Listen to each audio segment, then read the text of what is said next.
Screen पर हमको class 12th का अर्थशास्त्र इकोनॉमिक्स का असाइनमेंट का आंसर दिख रहा है यहाँ पे, और सारे सब्जेक्ट असाइनमेंट के आंसर को आप वीडियो के डिस्क्रिप्शन में जाके और चेक कर सकते हैं।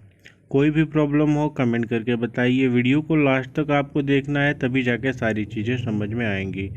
जैसे यहाँ पे पहला क्वेश्चन क्या पूछता है, एकाधिकार की परिभाषा दीजिए। यह कैसे एक आधिकारिक प्रतियोगिता से भिन्न है। तो यहाँ पे आपने लिखा हुआ है एकाधिकार के बारे में कि एकाधिकार तब कहा जाता है जब कोई फर्म किसी उत्पाद या एकमात्र निर्माता या विक्रेता होता है, उत्पाद का एकमात्र निर्माता या विक्रेता होता है जिसके पास कोई विकल्प नहीं होता।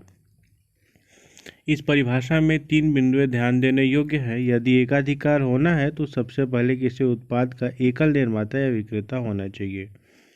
इसके बाद क्या देता है, एकाधिकार तथा एकाधिकारिक प्रतियोगिता में अंतर। तो यहाँ पे एकाधिकार के बारे में क्या दिया गया है कि एकाधिकार एक प्रकार की अपूर्ण प्रतियोगिता है जिसमें एक कंपनी और उसके उत्पाद क्षेत्र या उद्योग पर हावी होते हैं।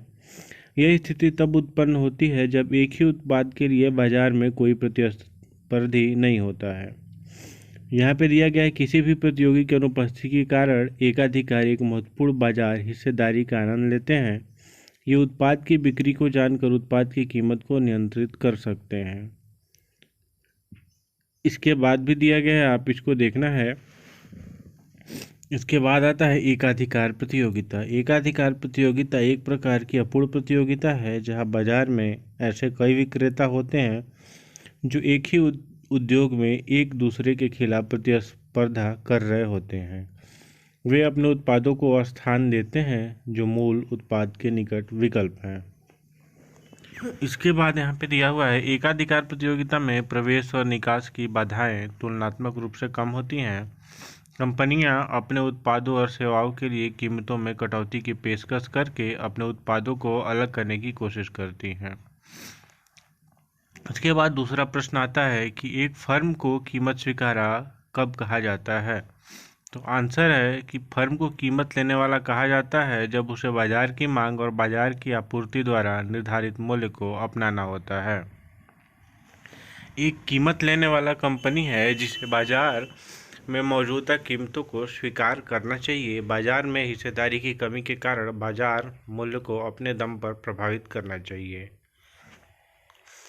सभी आर्थिक प्रतिभागियों को पूर्ण प्रतिस्पर्धा के बाजार में मूल्य लेने वाला माना जाता है जिसमें सभी कंपनियां एक समान उत्पाद बेचती हैं।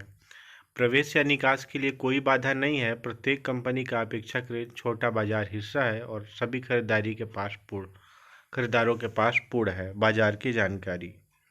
तो ऐसे करके आप आंसर लिखेंगे। यहाँ पे लिखा हुआ है शेयर बाजार में व्यक्तिगत निवेशकों को मूल्य लेने वाला माना जाता है जबकि बाजार निर्माता वे होते हैं जो एक सुरक्षा में बोली और प्रस्ताव निर्धारित करते हैं।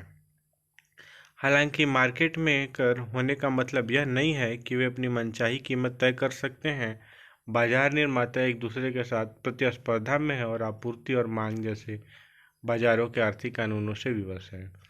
इसके बाद आता है प्रश्न 3। यहाँ पे मांग एवं पूर्ति में परिवर्तन का संतुलन कीमत पर क्या प्रभाव पड़ता है। तो यहाँ पे देखिए आपका आंसर है कि जब कोई बाजार संतुलन में होता है तो किसी वस्तु या सेवा की कीमत समान रहती है। संतुलन वह कीमत है जिस पर उपभोक्ताओं द्वारा मांग की गई मात्रा आपूर्तिकर्ताओं द्वारा आपूर्ति की गई मात्रा के बराबर होती है। यहाँ पे देखिए क्या लिखा है, मांग और आपूर्ति के समय में कमी के 3 मामले हैं। जब मांग और आपूर्ति दोनों समान अनुपात में घटते हैं तो कीमत समान रहेगी लेकिन संतुलन मात्रा घट जाएगी।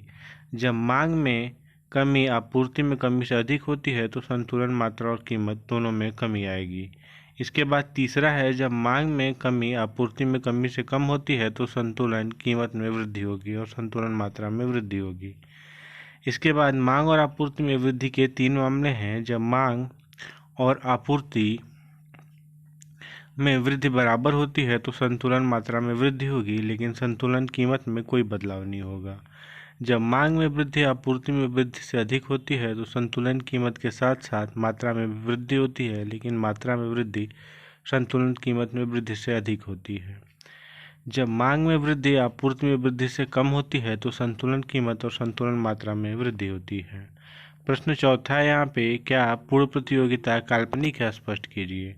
तो यहाँ पे है, पूर्ण प्रतियोगिता बाजार की वह अवस्था है जिसमें वस्तु के बहुत अधिक क्रेता एवं विक्रेता होते हैं, जिन्हें बाजार का पूर्ण ज्ञान होता है। पूरे बाजार में समान वस्तु बिक्री के लिए उपलब्ध होती है तथा उस वस्तु का क्रय विक्रय एक ही कीमत पर होता है। इस अवस्था में व्यक्तिगत फर्मों एवं क्रेताओं के मूल्य निर्धारण में कोई भूमिका नहीं होती है। इस बाजार अवस्था में यातायात लागतें शून्य होती हैं एवं साधनों में पूर्ण गतिशीलता पाई जाती है। नई फर्मों के प्रवेश तथा पुरानी फर्मों के बहिर्गमन में कोई रुकावट नहीं होती है। यहाँ पे यदि इन विशेषताओं पर ध्यान दें तो स्पष्ट हो जाता है कि वास्तविक जीवन में ये स्थितियाँ देखने को नहीं मिलती हैं। यह स्थिति एक आदर्श स्थिति हो सकती है, लेकिन यहाँ पे इसी कारण पूर्व प्रतियोगिता की स्थिति को एक काल्पनिक स्थिति माना जाता है। इसके अध्ययन का सैद्धांतिक महत्व हो सकता है, लेकिन कोई व्यवहारिक महत्व नहीं है। पूर्व प्रतियोगिता के अंतर्गत मूल्य निर्धारण से हमें यह भी जानकारी हो जाती है कि पूर्व प्रतियोगिता में क्यों तथा कैसे मूल्य पूर्व प्रतियोगिता की तुलना में ज़्यादा होता है।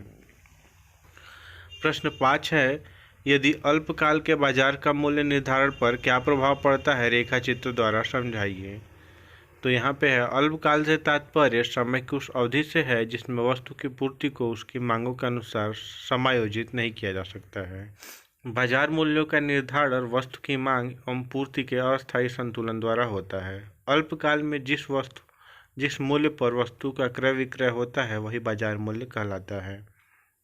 यहाँ पे रेखा चित्र द्वारा आपको समझाया गया है, आप इजीली इस डायग्राम को बना लेंगे और समझ जाएंगे। यहाँ पे एक तरफ कीमत दी गई है और एक तरफ वस्तु की मात्रा।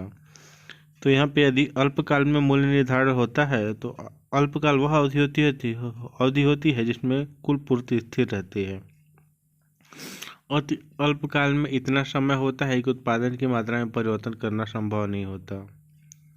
इस दृष्टि से नाशवान वस्तु में अति अल्पकाल या बाजार अवधि प्राय एक दिन या टिकाऊ वस्तु की बाजार अवधि कुछ दिन या कुछ सप्ताह होती है। चित्र में आप देख सकते हैं, प्रस्तुत रेखा चित्र में पूर्ति स्थिर होने के कारण पूर्ति रेखा SQ को एक खड़ी रेखा के रूप में प्रदर्शित किया गया है। यहाँ पे आप देख सकते हैं। इसके बाद आता है कि OQ पूर्ति स्थिर है, मांग रेखा OD है। मांग एवं पूर्ति रेखा एक दूसरे को P बिंदु पर काट रही है तो वस्तु की कीमत PQ निर्धारित होती है। यदि मांग बढ़ाकर D1 हो जाती है तो कीमत घटकर PQ हो जाती है। यदि मांग घटकर D2 हो जाती है तो कीमत घटकर P1Q हो जाती है। असाइनमेंट के आंसर के PDF को डाउनलोड करने के लिए आपको गूगल पे जाके सर्च करना होगा cgbasicsupport.in। उसके बाद आपको इस वेबसाइट पे जाना होगा, इसको नीचे स्क्रॉल करना होगा, ऑप्शन दिखेगा आपको असाइनमेंट 2021-22, उस पर क्लिक करके सभी सब्जेक्ट के असाइनमेंट के आंसर के PDF आप इजीली डाउनलोड कर सकते हैं।